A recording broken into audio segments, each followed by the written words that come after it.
Hello বন্ধুরা, আজ আমি আপনাদের করে দেখাবো আলু দিয়ে সরষে ইলিশ। আপনারা তো বাড়িতে সরষে ইলিশ বানান, একবার এইভাবে বানিয়ে দেখুন। প্রথমে আমি 6 পিস মতো ইলিশ মাছ নিয়ে নিয়েছি।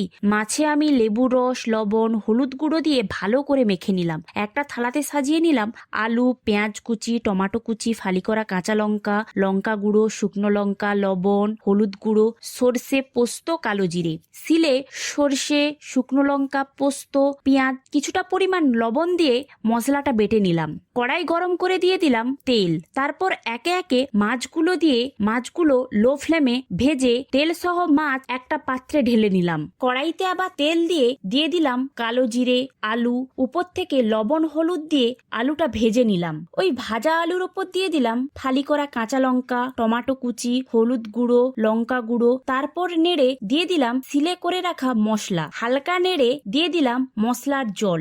আরো কিছুটা পরিমাণ জল দিয়ে ফুটিয়ে মাছগুলো দিয়ে দিলাম। তারপর ঢাকা দিয়ে আলুটা সিদ্ধ হয়ে এলে আগে ঢেলে রাখা মাছের তেল ওপর থেকে দিয়ে দিলাম। এবারে রেডি আলু দিয়ে সরষে ইলিশ। এই রেসিপি বানালে অন্য কোনো তরকারি লাগবে না, গরম গরম ভাতের সঙ্গে একবার খেয়ে দেখ। ভিডিওটা ভালো লাগলে অবশ্যই লাইক, কমেন্ট, শেয়ার করবেন। নতুন ক্রিয়েটারদের একটু সাপোর্ট করে পাশে থাকবেন। তাহলে আবার দেখা হবে নেক্সট ভিডিওতে। ভালো থাকবেন, সুস্থ থাকবেন, ধন্যবাদ।